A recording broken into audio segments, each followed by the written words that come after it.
Hello friends, welcome to my YouTube channel KL study. Friends, जैसा कि आप सभी को पता है, आपके CDP में ये जो कुछ इम्पोर्टेंट टॉपिक रहते हैं, जैसे आपके लेब वाइगोस्की हो गए, इसके अलावा आपका जीन पियाजे वाला टॉपिक हो गया, इसके बाद आपके कोहल वर्ग और एक बहुबुद्धि का सिद्धांत जो हार्वर्ड गार्डनर ने दिया है। इससे आपके 2 से 3 क्वेश्चन एक ही टॉपिक से बनते हैं।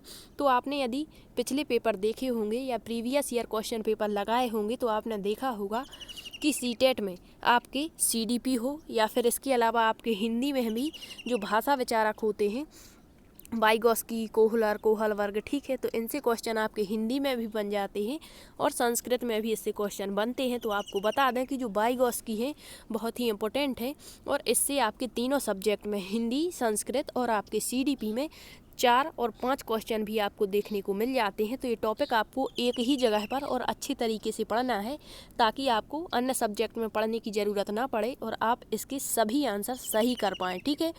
तो देख लेते हैं आपके वाइगोस्की वाला टॉपिक। तो यहाँ पर सबसे पहले आपको याद रखना है कि वाइगोस्की ने कौन सा सिद्धांत दिया है, तो सामाजिक सांस्कृतिक अंतःक्रिया का सिद्धांत। बस आपका एक की पॉइंट मानकर चलिए, यदि आपको इतना याद है कि सामाजिक सांस्कृतिक अंतःक्रिया का सिद्धांत किसने दिया है, वाइगोस्की ने, ठीक है। अब यदि आपके शब्द चेंज भी करते हैं तो आपको इंग्लिश वर्ड याद रखना है, सोशल इंटरेक्शन थ्योरी या सोशल कल्चरल इंटरेक्शन थ्योरी किसने दी है आपकी, तो वाइगोस्की ने दी है। अब इनका अन्य नाम यदि पूछता है तो सामाजिक की जगह आपको सामूहिक कह दे, कुछ भी कह दे, जहाँ पर समाज का भाव प्रकट होता है तो वो सामाजिक के अंतर्गत ही आ जाता है, ठीक है।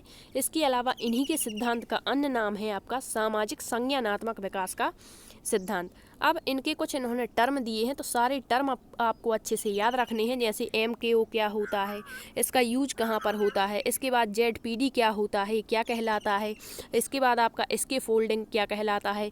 वर्तमान में इसकी फोल्डिंग ना दे करके पाड़ कह देते हैं, मचान कह देते हैं, ठीक है। तो ये सारी चीज़ें यहाँ पर हम देख लेंगे। इसी तरह से आपके जो जीन पियाजे हैं उनके टर्म जैसे स्कीमा हो गया, जीववाद क्या होता है, ठीक है, एनिमिज्म जिसे हम कहते हैं।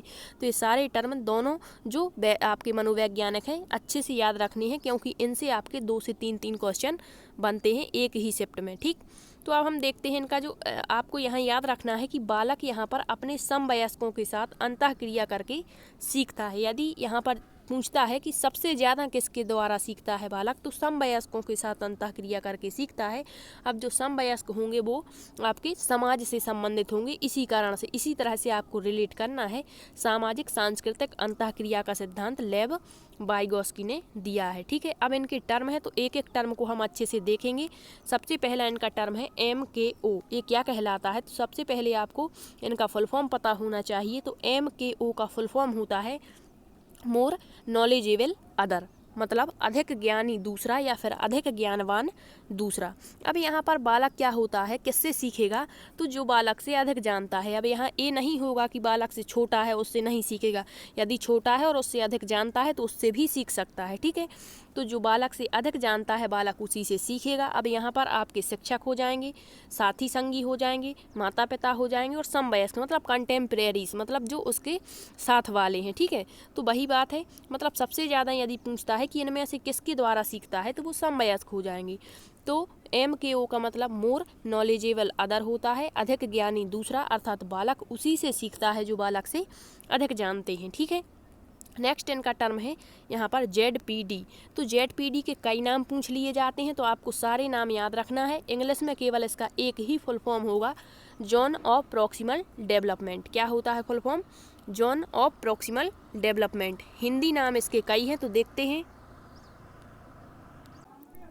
देखो, तो इसका हिंदी नाम होता है समीपस्थ विकास का क्षेत्र। इसके अलावा इसी का अन्य नाम होता है निकटस्थ विकास का क्षेत्र, इसी को नज़दीकी विकास का क्षेत्र और इसी को संभावित विकास का क्षेत्र कहते हैं, ठीक है। तो ये सब एक ही नाम होते हैं किसके, ZPD के। अब आपसे पूछ दे कि निकटस्थ विकास का क्षेत्र क्या है, नज़दीकी विकास का, तो ये ZPD ही कहलाते हैं, ठीक है। अब ये ZPD होता क्या है, इसका यूज क्या है, तो यहाँ पर आपको बता दें कि बालक का जो वास्तविक ज्ञान है और बढ़ाया गया जो ज्ञान है, इसके बीच के क्षेत्र को ही ZPD कहते हैं। अब ये क्या है, तो आपको अपनी भाषा में यदि हम बताएं तो यहाँ पर बालक के पास में एक ज्ञान होता है जो उसका स्वयं का होता है, उसे क्या कहते हैं, वास्तविक ज्ञान कहते हैं। ठीक है, अब यहाँ पर यदि बालक कुछ चीज़ें जानता है, जैसे वो का से कबूतर जानता है, ठीक है, लेकिन इसी से हम यदि उसको बालक को का से कुछ और सिखाना चाहें, ठीक है, तो बालक को यदि हम इस कबूतर की जगह पर का से कुछ और सिखा दें तो इसका ज्ञान और बढ़ जाएगा। ठीक है, तो इसी के बीच का जो क्षेत्र है, मतलब सिखाया गया बीच का जो ज्ञान है, वही क्या कहलाता है, आपका ZPD कहलाता है। अब यहाँ पर हम थोड़ा सा और देख लेते हैं, जैसे ZPD में प्रारंभिक मदद नहीं दी जाती। मान के चलिए बालक को दिल्ली से कहीं जाना है, मान के चलिए दिल्ली से जाना है उसको उत्तर प्रदेश, तो क्या होगा कि बालक को यहाँ पर प्रारंभ में मदद नहीं दी जाएगी, मतलब प्रारंभ से ही नहीं बताया जाएगा घर से ही उसके कि तुम यहाँ से ऐसे जाओ, ऐसे नहीं। यहाँ पर बालक स्वयं से कार्य प्रारंभ कर देगा। फिर जब बालक बीच में, यहाँ पर उसको रास्ता पता नहीं होगा कहाँ पहुँचने का, उत्तर प्रदेश, तो यहाँ पर बीच में उसको कुछ मदद दे दी जाती है। किसके द्वारा, जो अधिक जानता है उससे, मतलब एक वयस्क के द्वारा उसे मदद दे दी जाती है, तो वह अपने लक्ष्य पर पहुँच जाता है। यही ZPD कहलाता है। ठीक है, तो वो दिल्ली से चलता है और यहाँ पर अटक जाता है, और फिर उसको जाना कहाँ है, उत्तर प्रदेश। तो जहाँ पर वो अटक गया है बीच में, यहाँ पर किसी अधिक ज्ञानी के द्वारा उसको बता दिया जाता है, या उसका जो मार्ग है वो प्रदर्शित कर दिया जाता है यहाँ पर, तो बालक अपने लक्ष्य पर पहुँच जाता है। यही जो बीच में उसको सहायता दी जाती है, ये क्या कहलाती है, ZPD कहलाती है। और ये मदद कैसी होती है, स्थायी होती, मतलब एक बार यदि उसे बता दिया तो फिर वो जीवन में कभी नहीं भूल पाएगा कि हमें कैसे जाना है। ठीक है, तो ये मदद स्थायी होती है। अब आपको याद क्या रखना है, ZPD में सहायता कहाँ पर दी जाती है, बीच में दी जाती है, और कैसी सहायता होती है, स्थायी। और किसके द्वारा दी जाती है, तो अधिक ज्ञानी दूसरे, जिसे ही हम MKO कहते हैं। तो ये सारे इनके जो टर्म है एक दूसरे से रिलेटेड है। ठीक है, आई होप आपको ZPD अच्छे से समझ में आ गया होगा। अब हम इनका अगला टर्म देखते हैं, इसके फोल्डिंग। अब इसके कई नाम हैं, तो आपको सारे नाम याद रखने हैं। ज़्यादातर इसके फोल्डिंग और पाड़ ही पूछा जाता है। तो इसके फोल्डिंग, इसी को कहते हैं ढांचा निर्माण, इसी को कहते हैं पाड़ निर्माण, इसी को कहते हैं पाइट, और इसी को कहते हैं मचान। ठीक है, अब ये क्या होता है इसके फोल्डिंग, तो बस आपको याद रखना है कि जो इसके फोल्डिंग है, इसमें शुरुआत में मदद दी जाती है। ठीक है, शुरुआत में मदद दी जाती है। अब आप कहेंगे ऐसा क्यों बनाया आपने, तो देख सकते हैं आप, इसके फोल्डिंग में सा है, और यहाँ पर भी शुरुआत, तो इस तरह से आप याद रख लेंगे कि, और ये क्वेश्चन बनता ही है आपका। ठीक है, तो शुरुआत में मदद किस में दी जाती है, इसके फोल्डिंग में, किसी वयस्क के द्वारा। वयस्क कौन हो जाएगा, वही अधिक ज्ञानी दूसरा, MKO। ठीक है, तो किसी वयस्क के द्वारा शुरू में ही मदद दी जाती है, मान के चलिए। और जो मदद होगी यहाँ वो अस्थायी होगी। कैसी होगी, अस्थायी होगी। जैसे बालक शुरुआत में साइकिल चलाना सीखता है। ठीक है, बालक शुरुआत में क्या करता है, साइकिल चलाना सीखता है, और उससे नहीं बनती है, तो सबसे पहले उसे शुरू में ही मदद दी जाती है कि इस तरह से चलाओ, इस तरह से चलाओ। ठीक है, तो यही क्या है, एक इसके फोल्डिंग है, और इसमें शुरुआत में मदद दी गई है। अब ये साइकिल सिखाने की जो प्रक्रिया है वो केवल शुरुआत में सिखाई जाएगी, फिर जीवन भर के लिए वो सीख जाएगा। मतलब यहाँ पर जो मदद है वो अस्थायी है, एक बार मदद दी जाती है, इसके बाद फिर बार बार यहाँ पर मदद नहीं की जाती। ठीक है, अब यहाँ पर जैसे शिशु को चलना सिखाना है, तो ये भी यहाँ पर शुरुआत में मदद देंगे, और फिर बालक चलना एक बार सीख जाएगा तो फिर हमेशा के लिए सीख जाएगा, तो ये अस्थायी मदद है, साइकिल सिखाना। ठीक है, तो यही है इसके फोल्डिंग। तो आपको तीनों टर्म याद रखने, MKO, मोर नॉलेजेबल अदर, अर्थात अधिक ज्ञानी दूसरे के द्वारा बालक सीखता है। ZPD, बीच में स्थायी मदद दी जाती है, और ZPD का फुल फॉर्म होता है जोन ऑफ प्रॉक्सिमल डेवलपमेंट, अर्थात समीपस्थ विकास, नज़दीकी विकास, संभावित विकास का क्षेत्र। फिर नेक्स्ट है इसके फोल्डिंग, ढांचा, पाड़, मचान, पाइट जिसे कहते हैं, अस्थायी मदद दी जाती है और शुरुआत में मदद दी जाती है। नेक्स्ट है इनका विचार, भाषा विचार, मतलब भाषा के संबंध में एक क्वेश्चन बनता है जीन पियाजे और वाइगोत्स्की के संबंध में कि किसने क्या कहा है। तो जो हमारे वाइगोत्स्की हैं ये कहते थे कि भाषा पहले आती है और विचार बाद में आती हैं, जबकि जो जीन पियाजे हैं वो कहते थे विचार पहले और भाषा बाद में आती है। ठीक है, तो इनका याद रखना कि इन्होंने क्या कहा है भाषा के संबंध में। इन्होंने कहा है कि भाषा पहले और विचार बाद में आते हैं। यहाँ पर एक टर्म पूछा गया था आपके MP टेट में वाइगॉस्की ने कहा है कि शुरू के जो 2 वर्ष होते हैं उसमें बालक में जो है भाषा और विचार अलग अलग होते हैं और बाद में फिर विचार जो हैं वो हावी होते हैं किस पर, सॉरी, भाषा हावी हो जाती है विचारों पर। ऐसा कौन कहते हैं?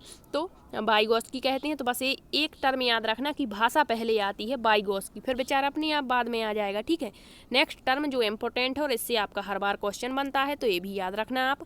व्यक्तिगत वार्ता, जिसे निजी वार्ता, प्राइवेट स्पीच, इनर स्पीच कहते हैं। कौन कहते हैं? ये हमारे वाइगॉस्की कहते हैं, ठीक है। तो ये कहते हैं कि बच्चे का खुद से बातें करना या अपने ही कार्यों की योजना बनाना, इन्हीं को इन्होंने क्या कहा है? व्यक्तिगत वार्ता कहा है, प्राइवेट स्पीच कहा है। कैसे? मान के चलिए बच्चे का कल एग्जाम्स है, तो बच्चा जो है वो रात्रि में अपनी सारी सामग्री तैयार करके रखेगा, जैसे स्वयं से बातें करते हुए कि मैंने अपनी पेंसिल रख ली, इसके बाद कहेगा मैंने अपनी स्लेट भी रख ली, अब ए रह गया, ए मतलब इस तरह से स्वयं से जब वो बातें करता है तो इसे वाइगॉस्की कहते हैं व्यक्तिगत वार्ता, निजी वार्ता या प्राइवेट स्पीच, इनर स्पीच। जबकि जो जीन पियाजे हैं वो इसी को कहते हैं अहम केंद्रित वार्ता। दोनों में डिफरेंट होता है, ये याद रखना और हर बार क्वेश्चन बनता है, ठीक है। तो इनके 5 टर्म अच्छे से आपको याद रखने हैं। कौन कौन से? सबसे पहले MKO, ZPD, इसके बाद आपका इसके फोल्डिंग, भाषा विचार, भाषा पहले आती है और विचार बाद में आते हैं। कौन कहते हैं? वाइगॉस्की। और व्यक्तिगत वार्ता, बच्चे के स्वयं से बातें करने या योजना बनाने को वाइगॉस्की क्या कहते हैं? व्यक्तिगत वार्ता या प्राइवेट स्पीच कहते हैं। नेक्स्ट है, इनके सिद्धांत में खेल का महत्वपूर्ण स्थान है, जो समीपस्थ विकास के क्षेत्र में सहायक होता है। मतलब खेल खेल में सहायता दे दी जाती है बीच में, ये नहीं कि केवल कहीं जाना है तभी सहायता। जैसे बालक ने पढ़ाई शुरू की, बीच में अटक गया, तो उसको यहाँ पर बता देंगे तो वो अपना जो कार्य है वो पूर्ण कर लेगा, ये भी समीपस्थ विकास का क्षेत्र हो गया, ठीक है। और जब बालक स्वयं से, मतलब शुरुआत में जब कक्षा मतलब नर्सरी क्लास में जाता है तो बच्चे को कुछ नहीं आता, ऐसा नहीं कह सकते, क्योंकि बालक जो है अपने परिवार और परिवेश से बहुत कुछ चीज़ें सीख करके जाता है। तो जब उसकी माता के द्वारा प्रारंभ में जो शब्द सिखाया जाता है, सबसे पहला जो शब्द सिखाया जाता है वो आपके इसके फोल्डिंग के अंतर्गत आएगा, क्योंकि शुरुआत में मदद दी गई है, मतलब इसके फोल्डिंग हो जाएगा, ठीक है। अब यहाँ पर इनकी प्रमुख पुस्तक याद रख लेना, लैंग्वेज एंड थॉट, अर्थात भाषा एवं विचार, भाषा पहले विचार बाद में, वाइगॉस्की। आई होप आपको वाइगॉस्की अच्छे से समझ में आ चुका होगा। इसके बाद नेक्स्ट क्लास में हम जीन पियाजे या फिर आपके कोहल वर्ग को ले लेंगे, जिन्होंने 3 स्तर बताए हैं, परंपरागत, पूर्व परंपरागत और पश्च परंपरागत। इससे भी आपके 2 से 3 क्वेश्चन बनते हैं। यदि वीडियो पसंद आया है तो शेयर जरूर करना। Thank you.